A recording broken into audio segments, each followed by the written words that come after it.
Live. So thank you everyone for joining us on our spotlight today for WebCon. We have some artists and vendors here with us today. We have Sihaya, Jittery Geekery, Team Hiveman Productions, and we have Tigers Tangibles, which you can stop by our server and you can see them at any time. So what I'm going to start the stream with is have everyone introduce themselves and basically what you guys have on your channels and what you like to sell and any fun facts like that. So I can start with Sihaya. Sure. Yes, my name is Sihaya. I've been doing fan art and Artist Alley, oh gosh, since I want to say 2002. So it's been a long time. I started doing fan art before the digital age.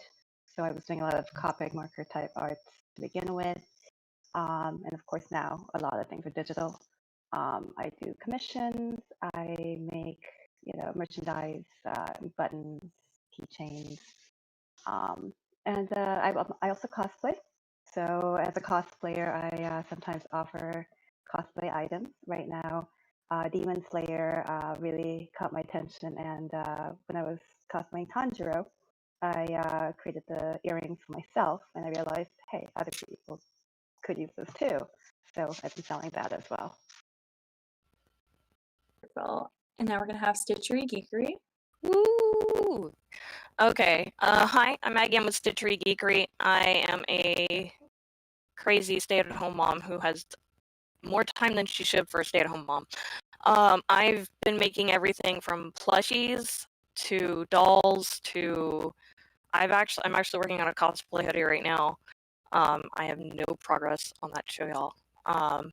But I started off with counted cross stitch as charms and keychains, and then I progressed from there to sewing items, from things with heat transfer vinyl to basically everything you see behind you.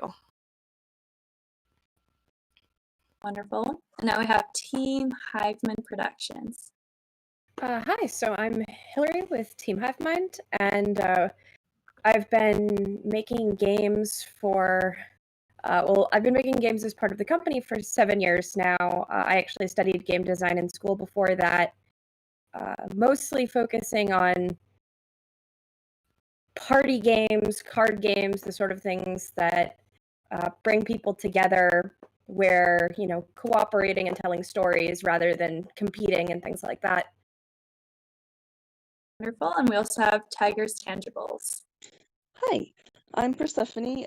I am with Tigers Tangibles. I'm basically a one-woman show. I've been going to conventions for a really long time now, and I really like to try to make friends with people, but I'm really awkward about it. So selling is actually a way for me to get to know people that like the same fandom I do, like video games or the anime that I like to watch.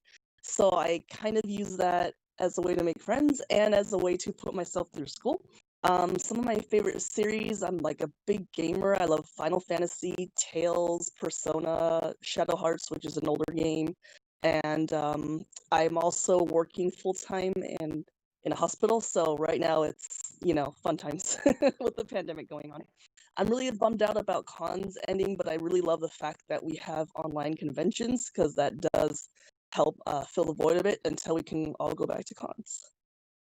Wonderful. So my question for everyone is share a fun fact or an interesting fact just about yourself, just for all our viewers to get to know you a little bit more. And we can just go in the order of introductions for the questions. Okay, fun fact about me. Gosh, what's a fun fact about me? Is it okay if you come back to me? I have to think about this. We can come back to you. Thank you. Oh, that puts me in the spotlight. Okay, fun fact. One of the reasons I started selling things that are cross-stitch based as charms, as opposed to everyone doing perler beads, because I started about the same time those got huge, is because you have so much better detail and color choices, no matter how small and absolutely time consuming they are. Also, Squall's not alone. I do have Renoa as well.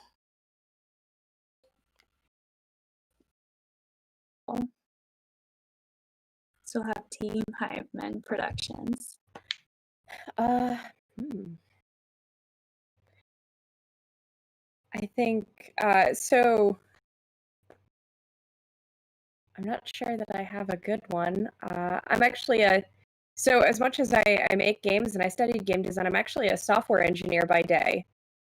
So most of what I do is actually related to that. That's actually what caused one of our few things that we have that isn't a game to exist. It's an Oracle deck based on computer programming.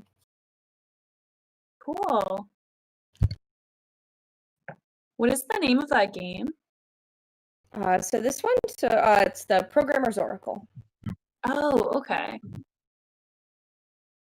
Wonderful. And then Tiger's Tangibles.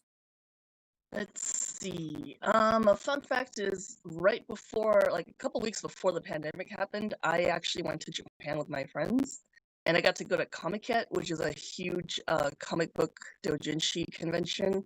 It's a heck of a lot of fun. If any of you guys have ever been to Anime Expo or Otakon, it's kind of like that, but about 10 times worse. I believe the one we went to had 750,000 people over 4 days. And into going between the halls takes about 20 minutes of walking. So it's Japan's exhausting, but it's a heck of a lot of fun, and I really like the food there. So I highly recommend that people go when the borders are open again and everything's safe. Well, now back to you, I can't avoid the Okay. question. Actually, piggybacking off of what Persephone just said, fun fact is I was supposed to go to Japan for the first time in March. I was so looking forward to it. I was going to do all the weeaboo stuff. I was going to go to see cafes like the Final Fantasy Cafe. I was supposed to go see My Chemical Romance, actually, among other things. And COVID hit, so I didn't get to go. But I very much look forward to checking everything out in Japan. One of the things that really interests me there is the culture of maid cafes, and more specifically the butler or dansho cafes, where it's usually male presenting waiters that may not necessarily be biologically male. I love that. So yeah, I guess it kind of ties into my other fun fact that I am a big fan of BL. I do like my yaoi community, if I can use that term nowadays. So yeah, that's kind of like where my roots of fandom started. Wonderful. So one general question I have is, what inspired you guys to be artists and vendors? Like, what made you decide to do this, either if it's your full-time job or as a hobby? So we'll start with Sihaya again. Okay. Oh wow. So my age will show in this. So I started going to conventions in 2001, 2002, and back in the days, there wasn't much merchandise out there at all. So if you wanted something, I mean, it was back in the days as in you were trying to get bootleg VHSs to see Gundam Wing. And then even then you couldn't really watch it well because the subtitles were so blurry because they're all bootlegs. These were the days. So there was hardly any artists doing Artist Alley. There was hardly any merchandise. There was just this dry desert. So when I started offering fan art at the Artist Alley, it was kind of nice at the time because it was like a monopoly. Like there wasn't that many people doing it. I didn't have much competition, and that's when Chobits had just come out. So I had just this one portrait of Chi, and it was at AX 2002 or something, 2001. I'm not even sure. It sold like hotcakes. So that was my origin story. Yeah, and I'm like, wow, this could be lucrative. This is great, and and people were clamoring for stuff, any stuff. So yeah, no, it was a really fun time to get into that.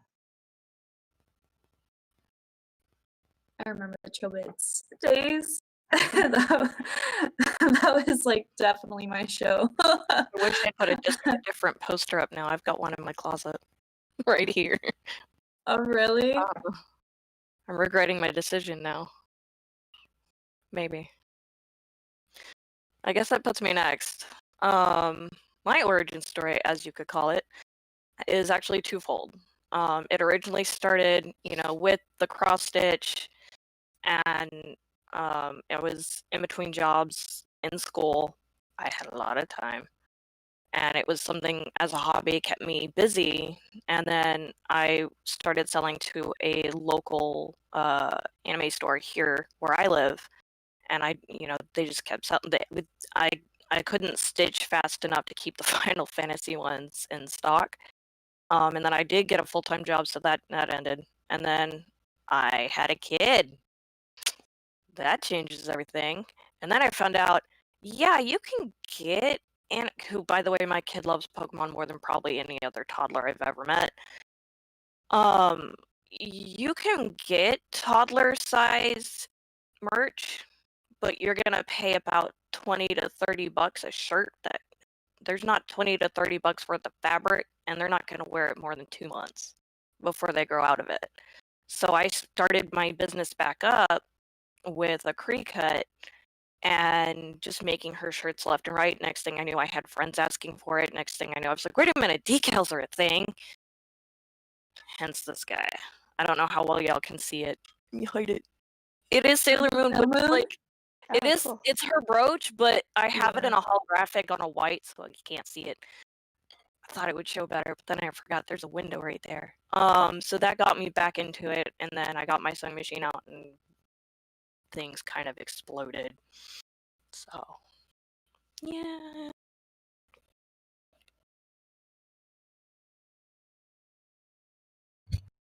Team Hiveman. Yeah, so I think it's about 7 years ago, well, 8 years ago more, I was running an RPG, a tabletop, for a bunch of friends in a homebrew system, homebrew world. I'd written the entire thing myself, and somebody else had been hearing some stories and said, so where can I get a copy of that?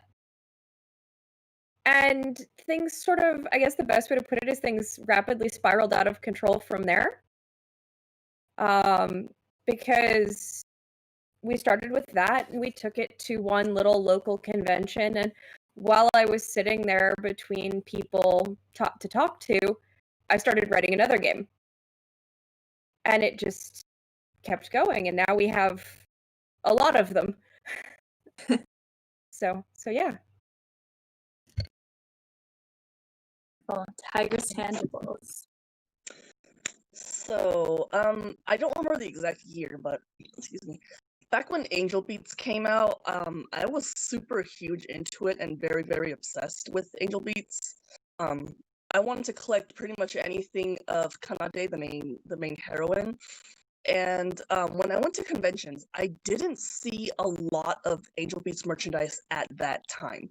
I tend to be into kind of sometimes obscure series, or even for big series like Naruto, I like Gaara, who is not, a main character.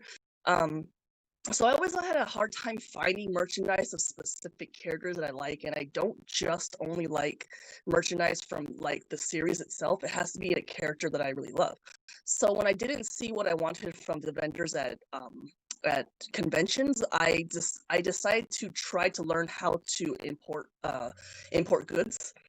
So I found out how to do that, and then I was thinking, maybe there's other people in my same position where they like certain merchandise or certain series that not every vendor has. Because what I kind of noticed, unfortunately, at some conventions, the vendors sell kind of the same stuff over and over. I'm not saying every vendor does, but like a lot of them are selling the same price figures, the same scales, and I'm just like, okay, once I've seen like the 10th same Gundam or the 10th same SAO figure, I'm just kind of bored, That's not what I'm looking for.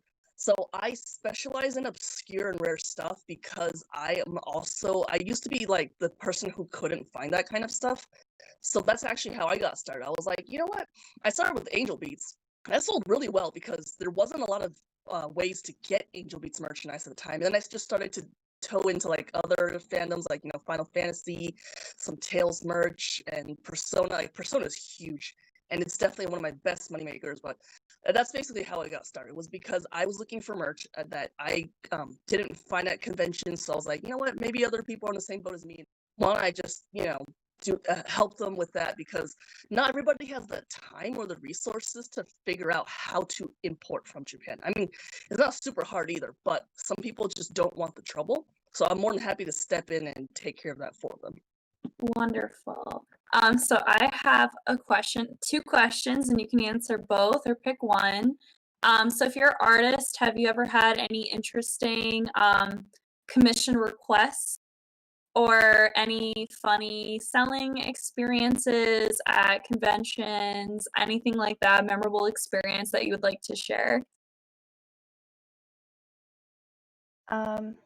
Yeah, there are a lot of interesting experiences, especially when it comes to commissions. Usually commissions, the people who are serious about getting commissions, they're looking for something unique, something that they can't easily find. If everybody's into whatever big series at the time, they may not carry some of the more niche stuff that they're into. So you get a lot of requests like that. What I also found interesting is just sometimes there are a bunch of people at the con having fun, and I had this group of boys. When I say boys, they look like teenagers, maybe around 16, 17. It's like 4 or 5 of them, and they're just having a great time enjoying the con. And they came to my table, and I had my commissions, sign up. And also most of my art that is BL. There's a lot of dudes there. Free was very big at the time, so I had this big poster of all the free boys, not wearing a shirt because they're swimmers. I mean, that's understandable. And being very chummy because they're very good friends, you see. And they saw that, and then they said, wait, guys, it's my birthday. I really, really want a picture of us, like whatever their posse was, and I want all of those in that pose. I'm like, okay, that's unusual. And all the other guys were like, some were just embarrassed, and the others were just like, oh yeah, like egging him on. So I took that commission of the poster of the 5 free boys, but with their faces, basically. That's what I was sketching. So I had to get all their photos so that I could have reference. Some of them weren't even there at the con. So that was an experience, creating art that was like a hodgepodge of my poster and free boys and their gang of friends. So that was a fun one. That was a very interesting experience. Definitely is. What about you, Stitchery Geekery? I'm trying to see if my cord's long enough to grab her. I don't get commissions too often because I actually haven't been to anything in person in quite some time. Like I said, I have a kid. So life is interesting. All right, so this is the best commission I've gotten, and she hasn't even gone home yet. This whole doll is based off a girl's cosplay of Blossom. So I don't have her picture here in front of me, but I'll post it later. This is the whole doll. A lot of the pieces are from a pattern I had bought, but they are not designed to fit together this way. So you're not supposed to use this super thin fabric for this skirt. It's supposed to be more cotton based. Like my prototype one is cotton, so you can see it. No, she wanted it just like hers, which is sheer. So because she's got little underwear underneath it, it pops up. And I was worried that the person who commissioned it was, oh no, it's not exact. She fell in love with it. She's like, no, that's actually how I wanted my cosplay to look. Short, not as long as I actually have it. So I'm like, so I did good? She said, yes, you did good. And amongst doing that, unfortunately, I'm gonna make another one of the same girl, but instead of these, because I came up with the idea while I was making her, And when I told the commissioner about it, she's like, okay, now I have to have a second doll. Because I ended up making this dress to go with it. And it's very flowy. When it's on her, it looks like those dresses you see from like Gone with the Wind. So my plan is to redo the doll, but with the big hat. So my single commission turned into 2. Wonderful. Team Hive Mind Production, sorry. So we don't typically do commissions or anything like that. But I do have an extremely funny story from a convention that's sort of the origin of a project I'm playtesting right now, where we were sitting at a very small convention talking to the vendors at the next table over while there were panels going on, so the vendor room was really quiet. And they were explaining to me that apparently there was a point where somewhere in South America there was a famine to the point that during Easter they contacted the Pope to get a dispensation to be allowed to consider capybara fish during Lent. And this was allowed because the Pope at the time had no idea that a capybara is a very large rodent and not a fish at all. So my response to that was, well, does that mean that if I were going to a Catholic college that I could have a capybara in my dorm room if they allow fish? Which led to a game that I'm working on right now called It Doesn't Say I Can't, which is a whole game about trying to convince the judges that you can in fact have this absolutely ridiculous thing in your dorm room that might be something like tiny mariachi band or a nuclear reactor or a capybara. I need this game. No. Just say that right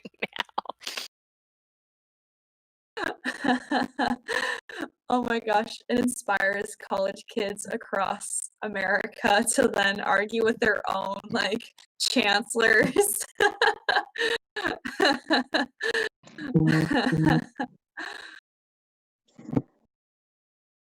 And Tiger's Tangibles.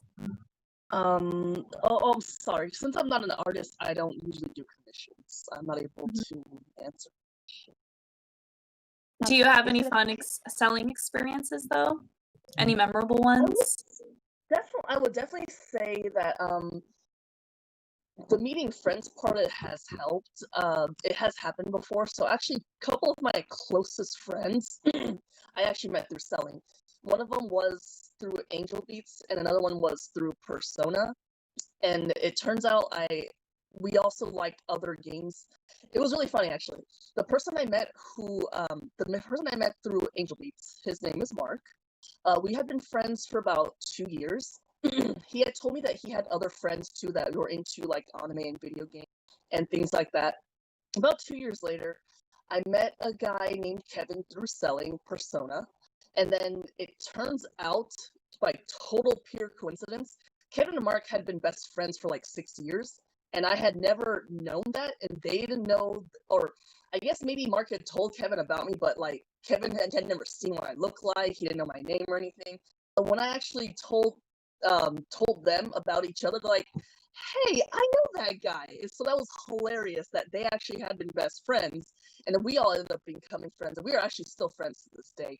I've known them for maybe 7 or 8 years now. It's just, I'm really happy that I met them through selling, and it's really great when you are doing something you enjoy and you meet new friends and you keep those friends hopefully for life. So I just thought it was hilarious. I couldn't believe that I had become friends with 2 people that were best friends, and I had kind of known them by name, but I never pieced it together. And like I said, I met Mark first, so I didn't know about Kevin until I actually became friends with Kevin.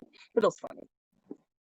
Oh no, definitely. Cons are like an amazing place to actually make friends because you meet people of like similar interests and fandoms that you don't meet outside of that, or maybe they do and you don't know because they don't share it.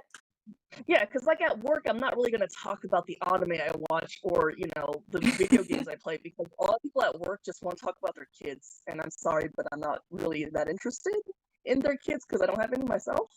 So it's hard to relate to them on that level. And the only thing they know how to ask me is how's school. So, it's a little bit, like on the surface. I agree with you. It's definitely cooler to make. It's easier to make friends at cons, I feel. So my next question is, what is some advice that you have for artists and vendors? Or it could be based off of your own personal experience. Like if you met your past self, like what would you tell your past self to learn and do for the future?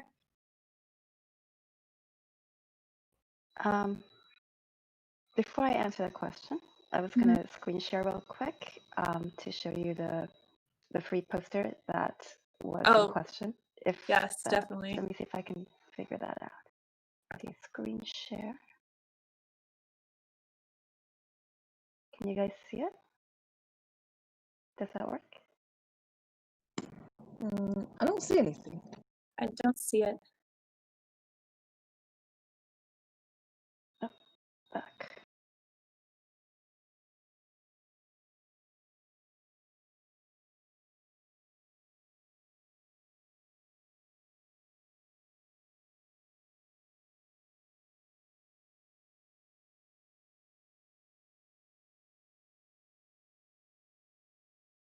Maybe it's not going to let me do it. Just too bad. Like the share screen, you can select the window and then hit go live. There you go. Let's see. I think it's thinking very hard. That's okay. If it works, it works. If it doesn't, no biggie. But yeah, over the years, the wonderful thing about doing conventions and doing Artist Alley at conventions is just all the people that you meet that are into different animes, different things. And also, I met a fair share of young people who were aspiring artists, or either as a hobby or they were serious about possibly turning into a career, and how do you do that? And they would often show me sketchbooks, and it was wonderful. And yeah, the one advice I always gave was just don't be afraid to do it. Just do it, get it out there. Artists in general, we tend to be super critical of ourselves, and that's okay because that's part of the learning curve.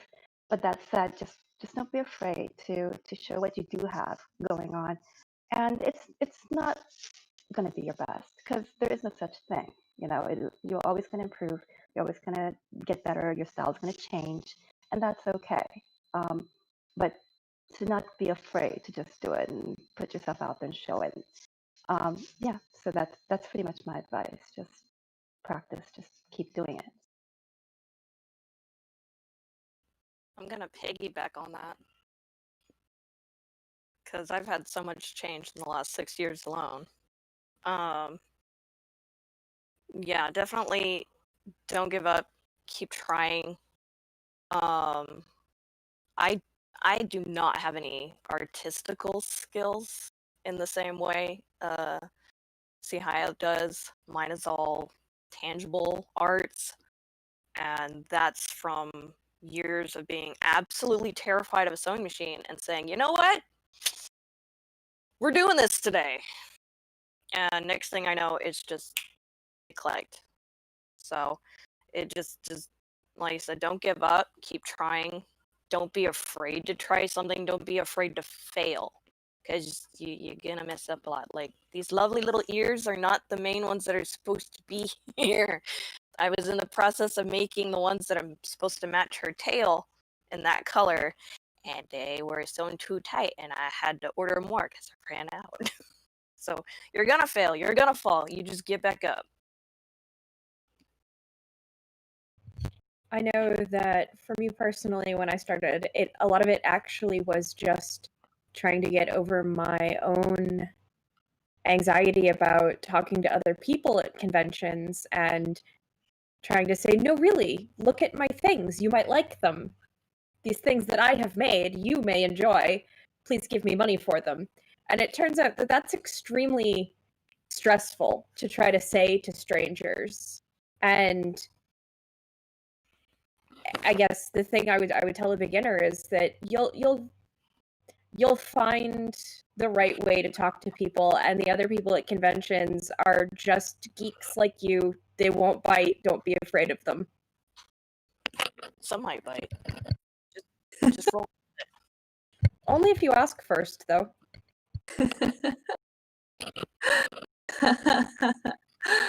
Oh man. And Tiger's Tangibles.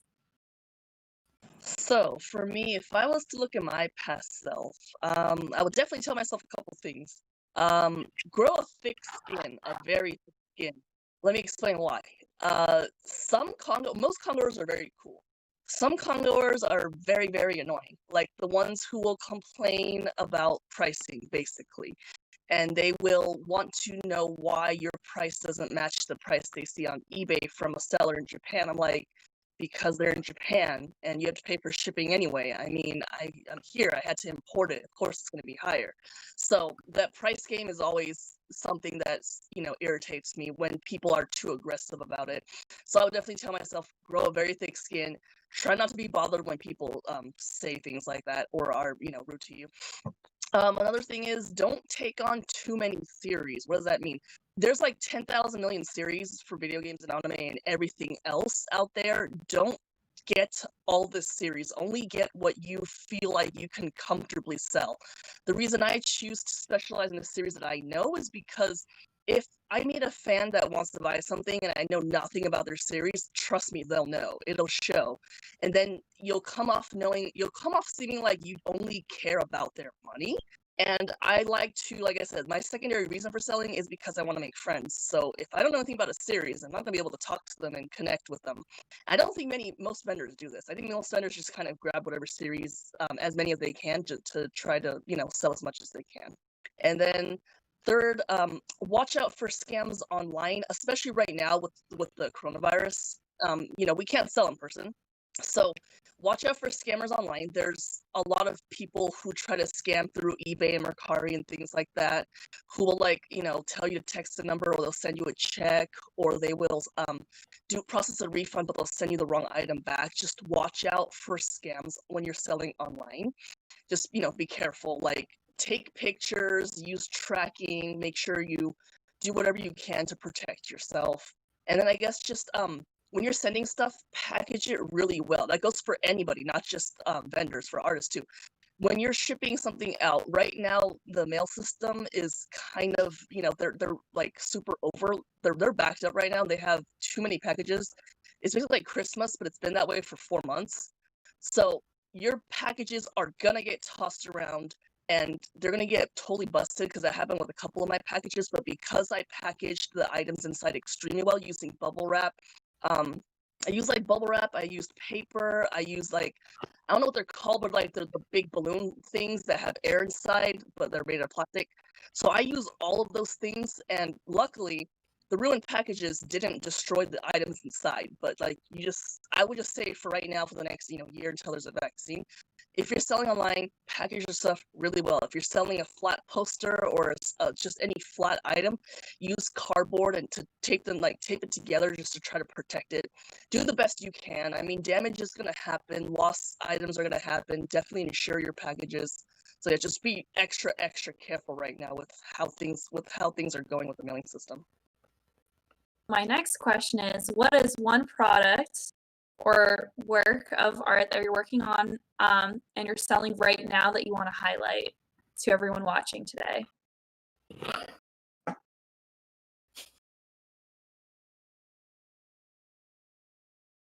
Oh, you're on mute. Can you hear me now? Sorry about Yes. that. I mentioned the Tanjiro earrings. I am definitely pushing that right now because Demon Slayer is hot right now, and I know it kind of sucks we can't go to cons right now and do a lot of cosplay, but that said, I know that there's still people who are enjoying the series, who are enjoying cosplaying from home, and hopefully we'll be able to do cosplay in person with people again as well. So the earrings, definitely, I think, yeah, I would like to showcase that. The other thing I am working on that's more like a labor of love is my real passion actually is to be a mangaka. I got into it not just for anime, but manga originally. And original manga is kind of hard to produce. In the meantime, I've been putting out some doujinshis. My last big obsession was Voltron. So I have a Voltron doujinshi. I have 2 volumes out. I'm working on the 3rd right now. I've been working on the 3rd for a very long time because it's just hard to find time to really work on a story. It takes a lot of time. But yeah, if anybody's still into Voltron, if they don't mind a little bit of BL, if they're looking for some adult content, I have that too. So that's what I would like to push.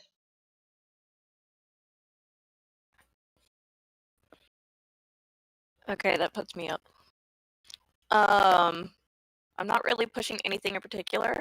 I've been doing a lot of these dolls lately. Like you saw me just change one's Piccola from Pokemon. Why did I put her so far over there? I just changed her entire outfit. It's just a dress, but because the ears come off.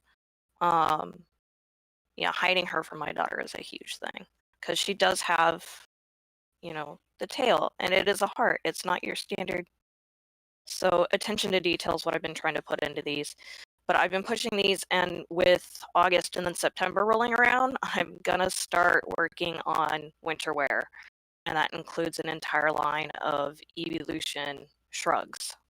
I don't make these patterns. There's a lovely lady online who puts these out for free, and she's like, I don't care what you do with them, as long as you credit me. And I've been using all of her patterns since I started. That's actually who this came from. Yeah, the pattern may be free, but that doesn't mean the work is free. Sorry, that's my kid in the background. So those will be coming out, and another project I'm starting on is I have a scarf design, I don't have one on me, of Haku from Studio Ghibli. I'm going to try and transform it into a Dragonair. Wish me luck, I have no idea how I'm doing it. Mink gave me a couple of ideas when I watched her video the other day. Here's hoping they stick.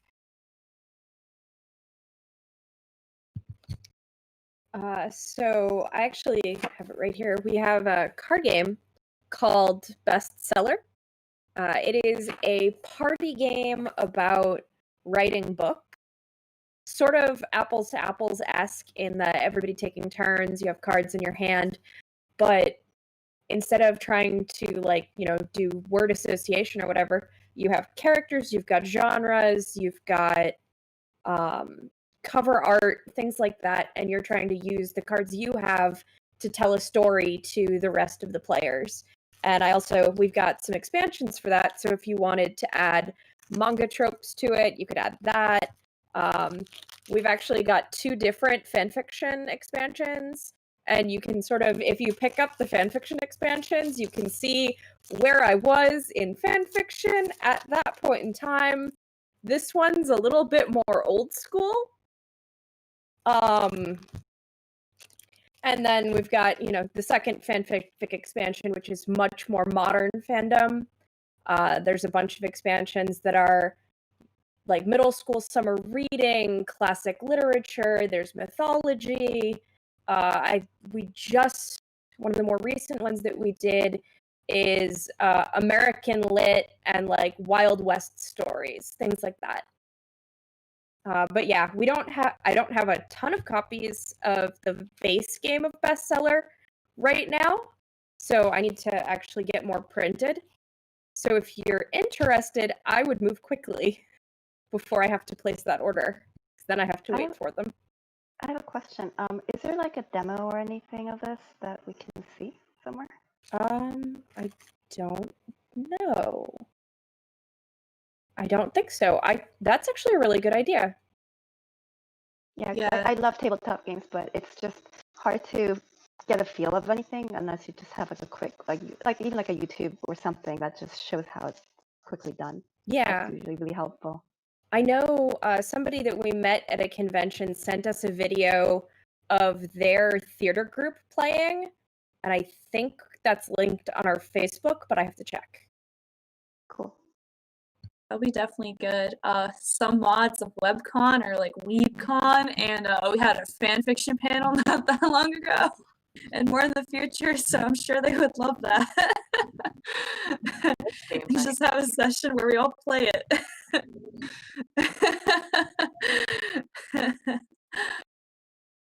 Awesome. And Tigers Tangibles. So, I recently got into Fire Emblem Three Houses. I haven't played any of the previous Fire Emblem games, but I got into Three Houses because of my boyfriend. And when I went to Japan this past December, I was at Comiket and I was able to pick up some Cypher merchandise. Cypher is the TCG for Fire Emblem. They've been making cards and mats and sleeves and a bunch of other stuff for a long time. But only at Comiket and only every like 2 years they sell merchandise that they exclusively make and they never reproduce, because I've never seen any of the other merchandise that they made at previous cons being reproduced. So I have Cypher merchandise, I have keychains, I have wall scrolls, I have some cards. So if anyone's interested in, if you like Fire Emblem Three Houses, if you like Cypher, if you play TCG, please feel free to hit me up. My favorite character is Edelgard. I wish there was more Fire Emblem merchandise. As I'm getting into Three Houses, I'm like, there's not enough merchandise. There's like a figure coming out very soon for Edelgard, but aside from that, there's pretty much not a whole lot of merch. So if you like Fire Emblem Three Houses, please come see me, because I'm more than happy to share my love and get out more merchandise to people, because this fandom seriously needs more merchandise. Okay, so our final question before we wrap up is basically, how's the online convention experience so far, and how do you guys feel like it compares to an actual convention? A lot of people are always interested in hearing this and how people have been working on converting their usual business to a virtual platform. So just wondering if you'd like to share your experience. I mean, let's face it, it's not the same as being at an actual convention. But that said, so like a lot of other people, I've also, ramped up my Etsy shop more. I'm trying to find groups where I can promote myself and just, hey, I'm out there.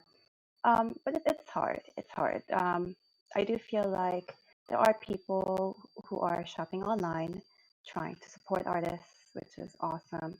But it's hard to find the right audience, and I think people's attention spans are kind of shot right now too. It's just what it is at the time. I'm actually really grateful at WebCon. You guys have been actually amazing. I haven't done a whole lot of virtual cons. I've done a few. By that, I said I'm an artist there. But what I really liked about how you guys did it was you really showcased our information, and you did it ahead of time. There was one con I did recently where they didn't post my stuff until like Sunday evening when everything was over. So it doesn't, it didn't help me in terms of meeting anybody or generating anything. I think it's wonderful to have WebCon and these kind of venues where artists and other people can come together. Honestly, I think people miss it a lot. Just they don't really know how to get together, how to do a virtual con together. So I just wanted to give a little shout out and kudos to you guys. Oh, thank you. Thank you. Definitely agree with that. I only frequented about 2 different cons because I could only afford to do about 1 a year, and this was when I was not an artist, just as a regular attendee. And I don't think I've seen a convention as well put together as you guys, which definitely means like you had all of the staff and all the artists and the vendors and everything in place long before you had attendees coming through. So that really streamlined everything during the weekend of. And like I said, compared to some of the in-person ones I've gone to, just as an attendee, this thing was it was smooth sailing the whole way through. So as far as a virtual vendor, I've been on Etsy for a while. Not too terribly much has changed, but it's definitely getting me to meet some new people. Like I said, I don't know, it's new and I miss people, but at the same time, I'm an introvert at heart, so it's kind of like I'm gonna hide back in a corner. If you see me, hi, but also I'm gonna go back in my corner. So It's okay, because no one will ask me to go out anymore. I don't have to decline anymore. I don't anyway. I have a kid.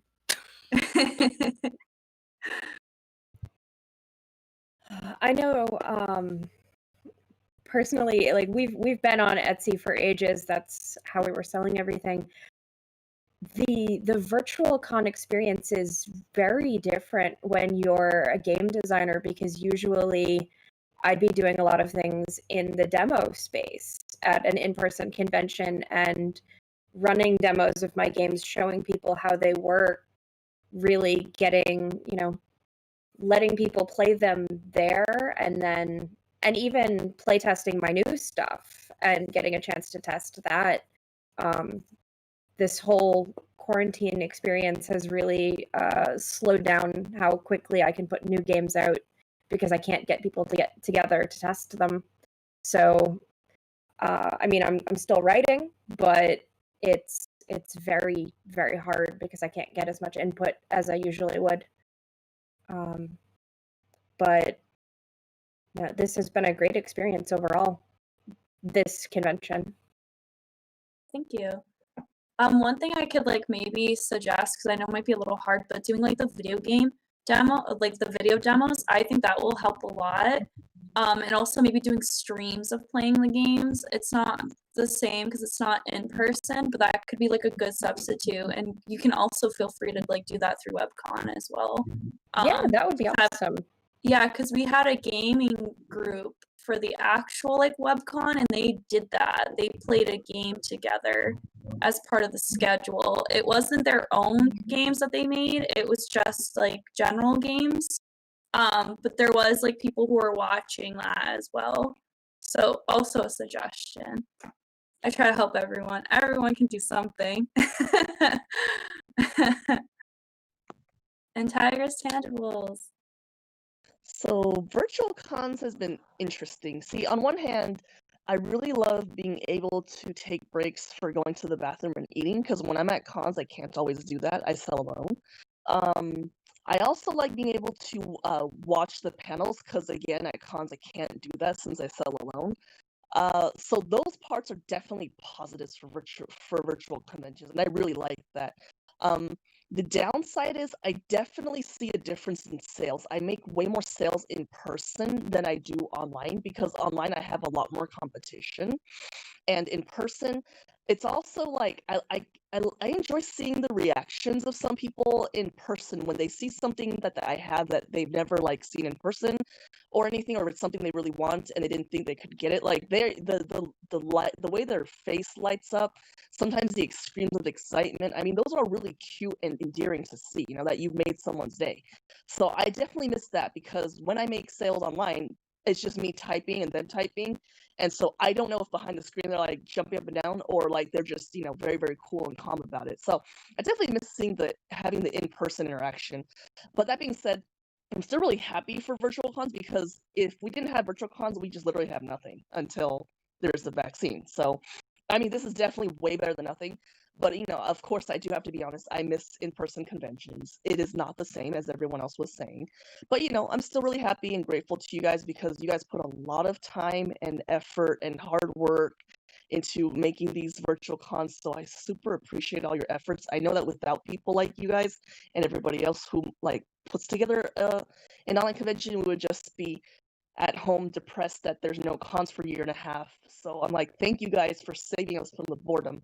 I know there's a lot of challenges to having a virtual convention that's different from an in-person one, and I want to thank you guys so much. I know you guys are all volunteers, you're not getting paid, and in-person cons usually the people who's in charge and stuff, they're getting paid, and I know you guys aren't. So thank you for doing this truly because you're a fan